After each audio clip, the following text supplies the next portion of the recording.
this holiday season, football is the gift that keeps giving. And of course, we cannot have an overdose of it. On that note, once again, we welcome you to Sports Africa. This is the flagship sports program on the social media, wherever you are around the world. You can't get anything better elsewhere. If you are in Nigeria, if you are in Ghana, if you're in Cameroon, if you're in South Africa, if you are in Africa or in diaspora, we welcome you. Like we've told you, please subscribe to this channel, because I told you, our countdown, of course, our 30-day countdown to the 2023 Africa Cup of Nations is cooking and it's almost done. We told you that is why it is important for you to subscribe to this channel, so that you wouldn't be missing out on anything that we will be giving you. My name is Achraf. James Agberebi is here. And finally, of course, Gado Gundare is here. And it's going to be another great time on the show today. Guys, you're welcome. Thank you, Femi. The pleasure as always. Yeah, thank you very much, Femi. Happy to be here.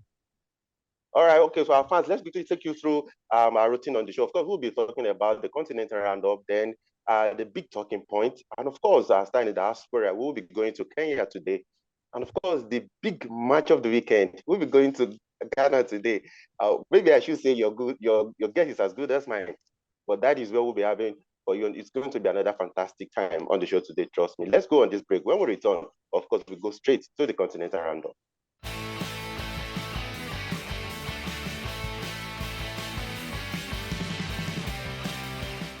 Welcome back. It's still Sport Africa. If this is your first time, please tell someone to subscribe to this channel, because we're about to take you through a journey that you wouldn't forget in the build-up to the 2023 Africa Cup of Nations in Cote d'Ivoire, about 36 days away now.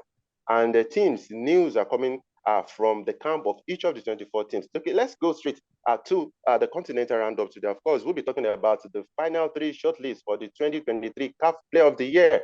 Remember that ceremony will be taking place in Marrakesh, Morocco on December 11.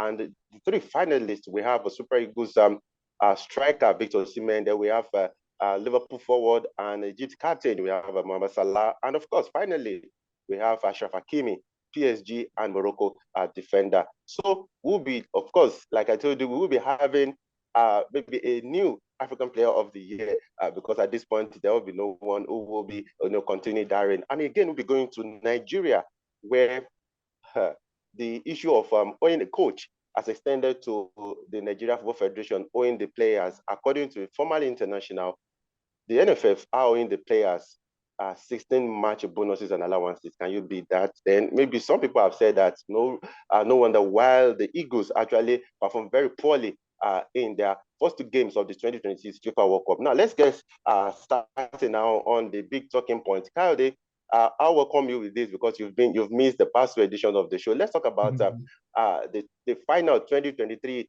CAF Player of the Year nominee. Now, of course, we have Mohamed Salah, then we have Victor Osimhen, then we have, of course, Achraf Hakimi. If you look through Osimhen, in the last 9 years, that is from 2014 up to this time, Mohamed Salah has won it twice. Then he has also finished as the runner-up twice within that time. Do you think it's going to be a hat-trick for Mohamed Salah, or we're going to be having a new face entirely in Victor Osimhen or Achraf Hakimi?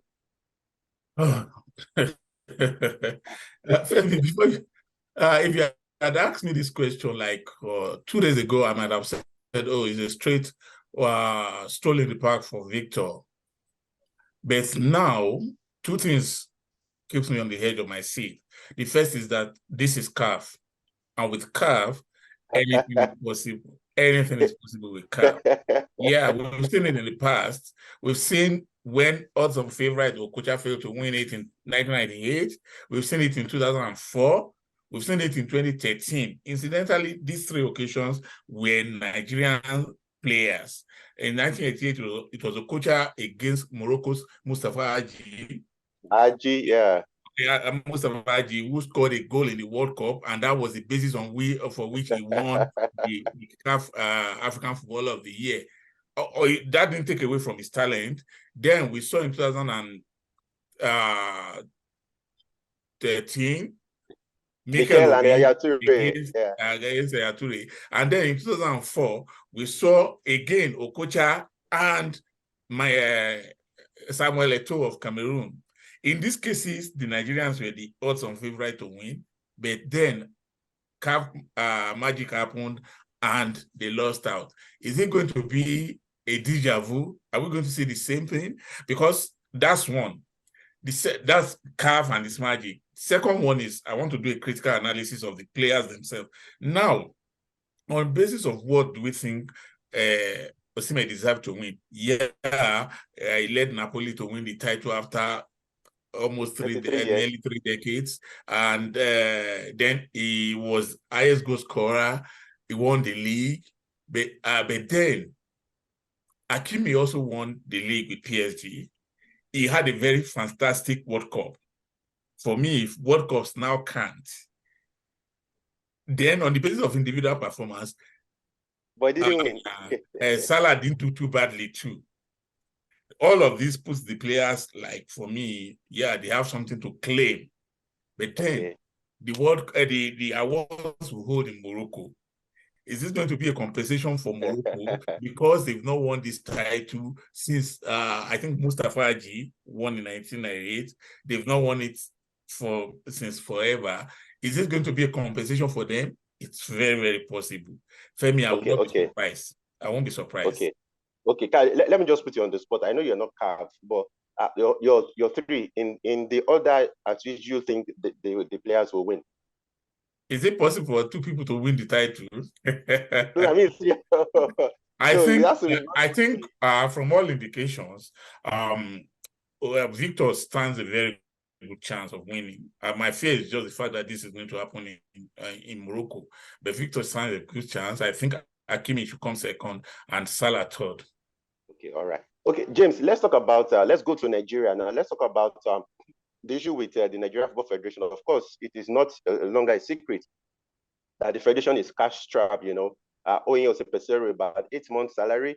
Now, of course, former Nigerian left-back, Ifeanyi has revealed that the federation is also owing the players 16 match bonuses and allowances. James, would you now, with this now, would you blame the players for almost not wanting to play against Lesotho and Zimbabwe in their first two 2026 FIFA World Cup qualifiers?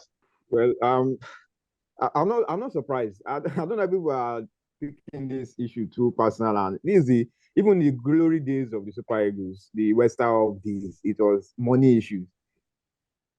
So it's nothing surprising. See, the list even Keshi too. He went through the same thing. So this money issue, it's something that always been there. Has refused to leave our football. It has always been there. So I'm not surprised. Keep shouting that the players are not they're not committed enough. But sometimes these factors too might be one of the reasons why we don't see the best of, because at the end of the day, you know that, I mean, we keep saying you want them to be committed. There's a campaign. I don't know how the campaign is still on that. Let's do it again campaign. The mantra. So yeah, exactly. It's still going on, and I just see it as a joke, because you've not cleared some of the things that can hinder this team from going out to do this, winning it again. But you're putting in everybody's faces, calling on celebrities to be part of the campaign. But at the end of the day, you've not even done your own part. You've not done the main thing. You just make it look as if all is well when we know that all is not well. Fine, we can attack the players and criticize them for poor performance, but at the same time, some of these things, true, it does count. That sometimes when you pay for your own ticket, some of the things that you expect the FA to have settled, you keep hearing things, match bonuses, allowances not paid, and you want them to give their 100%. So I don't know when all this will end. We keep hearing this thing keep coming up all the time. It's never any other thing except money all the time. I want these players, even when they win the major tournament, you still hear issues of money. I even heard this a hint from Obayiwana or Sasu, that I think one player from the Super Falcons is complaining that she has not gotten her own money, the FIFA money that was promised, that she has not. That no, he didn't mention the player's name, but he gave a hint that somebody in one of the players there to collect their money. So all these things keeps coming up. You want the best from the players. You want them to give their all. Okay, let's look at it. Yeah, under 1 minute, because we're almost out of time in this session. Let's look at it. In what way do you think this will not affect the performance of the Super Eagles? Because it is not certain that the NFF will be able to clear the same match bonus and allowances, and as well pay Jose Peseiro his outstanding 8-month salary, 36 days to the kickoff of the AFCON. Even the coaches who did better, they are still being old. Not to talk of the one that's even struggling. So you never expect a full, payment. So yes. It's no, the it's NFF, serious. the NFF officials are looking for you. Yeah, we have the best coaches. There are coaches who did very well for the Super Eagles, but they still being old. Even the late Amodi Shuaibu, so continue to rest in peace. He's still being old. You know, so for me, tell me, I don't know. Like I mean, I'm not expecting anything at this next AFCON. You just go there and be hopeful. But for me personally, I'm not expecting anything. Okay, I think the Nigeria Football Federation have a lot of issues on their hands.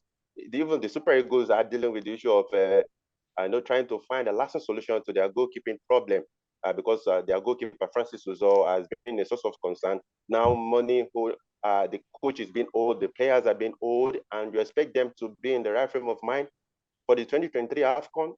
That is left to be seen. We'll go on this break. When we return, we'll be talking about our star in the diaspora. We told you earlier that we'll be going to Kenya this time. Please stay with us.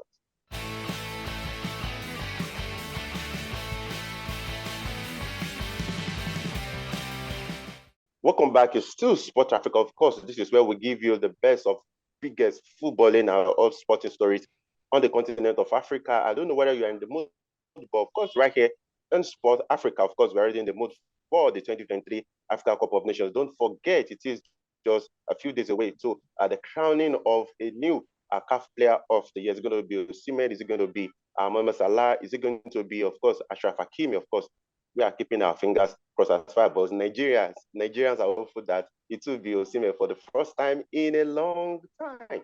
That a Nigerian will be winning that. Okay, let's go to Star in Diaspora. Let's talk about this gentle lady, not the gentleman. Now, 29-year-old Faith Kipyegon. Of course, this Kenyan marathon.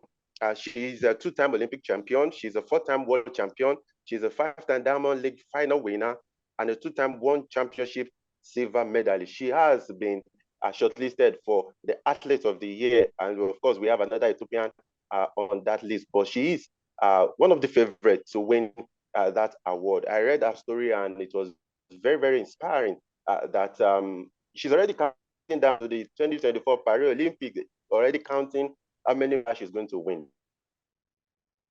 But we need to give her a flash today. Something that people ask, why are the Kenyans, why are they always excelling at long distance? I also had that in mind. Okay. Let me start by saying that for me, two things are responsible. One is the kind of weather they have in that part of Africa. The weather they have is conducive for long distance running. East Africa? Yeah. In that part of Africa, you're talking about Ethiopia, about Kenya, that's part of Africa. Then secondly, they know their strength, Femi, and they are pursuing it with single-minded determination.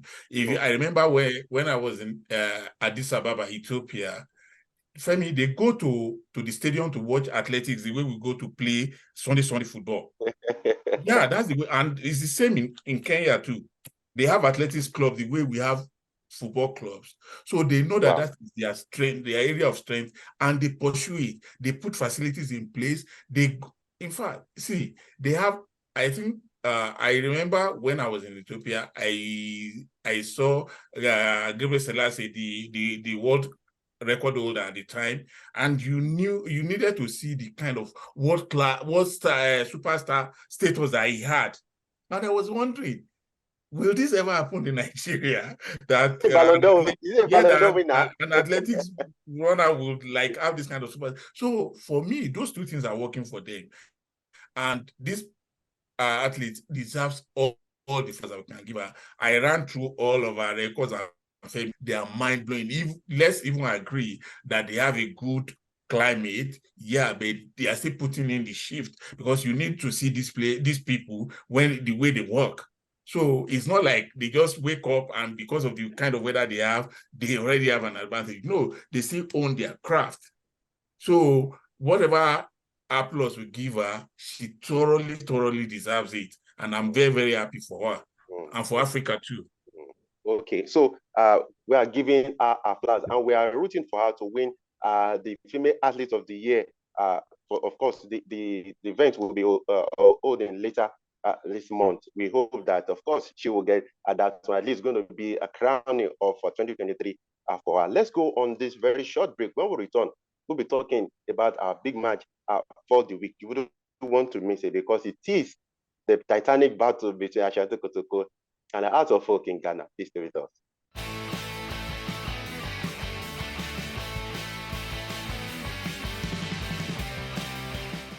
Welcome back. It's still Sport Africa. Of course, we are on the last lap of the show today before, of course, our final whistle will be sounding. James, I'm sure you must have prepared mentally and know for this fixture. Of course, this is the biggest fixture in Ghanaian football. Forget the fact that these two teams, they've become, I don't want to see them become minors now because they are more like giants that have actually fallen in reality. But it's still the biggest fixture in Ghana football Premier League. It is like the Soweto Derby in South Africa. Now, Hearts of Folk and Ashanti Kotoko, James. One thing that strikes me is that the last time these two guys met in March, the referee of that game, the match was hosted at Ashanti Kotoko. Hearts of Folk hosted Ashanti Kotoko. The match ended 1 in favor of Kotoko, and it was a penalty. And the referee of that game, Kenny Paddy, is still saying up to now that it's not okay since that time. He said, I don't want to say he's live on air, but he's begging Kotoko fans to please help him to release his thing to him, that since the thing has not stood, that's just as it is. It's quite funny, but that is to tell you the magnitude of this fixture, James. If you look through in the last eight matches that these two teams have played, it's been very, very close. Now, what do you think we should be expecting in this fixture before we go to Kayode? So I expect a feisty encounter. I won't agree with you that they are falling, they are struggling giants. I need to be the target, the battle of the struggling giants. Okay, that's what it should be, right? Yes, the battle of the struggling giants. They are still a big team, whether the Medema, the Atlanta Stars, the Hearts of Folk and Ashanti, they still hold it in Ghana. So it is the El Clasico of Ghanaian football. So the last encounter have been very close, 1-0, 0-0. It goes to show how tight the game is always, how it has always been. This was also going to be a very close call. I won't be surprised if the game end in a draw because the two teams have been struggling. Where they are in the table is not where we expect them to be, but it is what it is. And finally, I think I'm looking at maybe 1-1 or goalless draw, because both teams are going to give it their all. They're going to bring everything. Remember, was it the Hearts of Folk that got knocked out in the cup game against a lowly rated team? Yeah, recently. The fans were all over them. So all those things, and now you're playing against your rivals. So they're going to bring their A game. They're going to be battle royale. And so for me, it's going to be very difficult to see this team is going to win because of the kind of result they've been getting in the last meeting. So for me, I won't be surprised if 1-1 draw, a goalless draw. Okay, James, possibly if you have time left, I'll still come to you. Kayode, I know you are half Ghanaian, half Nigeria, but please, on behalf of this referee Kenny Paddy, I want you to please help him appeal to Kotoko fans to please release this thing, But Kayode, what's your opinion about this big match that we'll be having on our ends this weekend? Femi, yes, I wish you were in Accra for this game, because in times past, the game, this fixture that I witnessed, at least I remember, I saw 3 of them in Accra, 1 in Kumasi, and I can tell you that fans will start flooding the stadium as early as 7 o'clock. No, they won't go directly to the stadium. They will do a parade around the town. You see them in their multicolor Heart of Oaks attire, shouting phobians all over the place. So sometimes I tell people that I love the pre-match spectacle more than the game itself, because it's all color, it's all bliss and everything. Do you think that still happens now, even with these two teams, with the level of their performance? Of course, it does. They are traditional teams. It's just like you asking whether Rangers still have supporters or 3SC still have supporters in Nigeria. They do. They have. You know, the thing about them is the difference between them and the Mediama and the Adriana stars that are just coming up is these people have a traditional fan base. They have people who grew up with the team. They have people who are 60, 70 years old, who still support, who still remember the good old days. They can't let go. The Chelsea, the Man U, the Arsenal, and the rest that have come will not take away their love for these clubs. So they will be there, and it's better experience than imagine. So when you see this game, you know that, of course, all the roads leading to the stadium will be blocked. That's a sure thing. Then when you now go in and you see the game itself, regardless of the position of each of these two teams on the table, form and everything is out of the window when they play. So it's not easy to just say, okay, these people, they are 17th on the table, so they are going to lose this game. No, this extra ginger that both teams have when they are playing each other, no matter their position on the league table. So, but for me, I think Hearts will go away with a 1-0 victory. Oh, James said 1-1. I was about to take you on that. So you think Hearts will take their home advantage? Yeah, I even though they've not been doing well, but I think they will run away with a 1-0 victory. Or the odd goal. So 1-0, 2-1. Okay, but Hearts will surely win. Hearts will definitely win. All right. Guys, thank you so much for coming on the show today.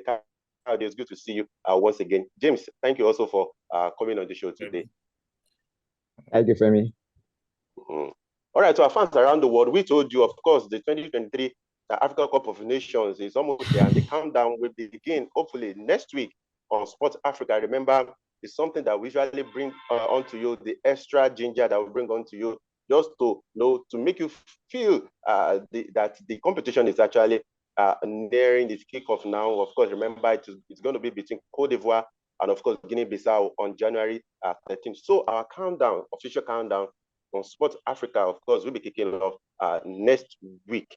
The game between Achraf and Ashanti Kotoko is on Sunday. So it is, like I said, football at this season is the gift that kids are giving. So we want you to be in the mood of the 2023 Africa Cup of Nations. So hopefully on Monday, when we come, we'll be talking about, of course, a review of the big match, Ashanti Kotoko, Art of Folk versus Ashanti Kotoko, because, of course, Art, they are hosting in this one. We appreciate you so much for keeping faith with Nigerian Super Fans Forum. If you know someone who hasn't subscribed, please tell them to subscribe to this channel, because the big thing is about to happen.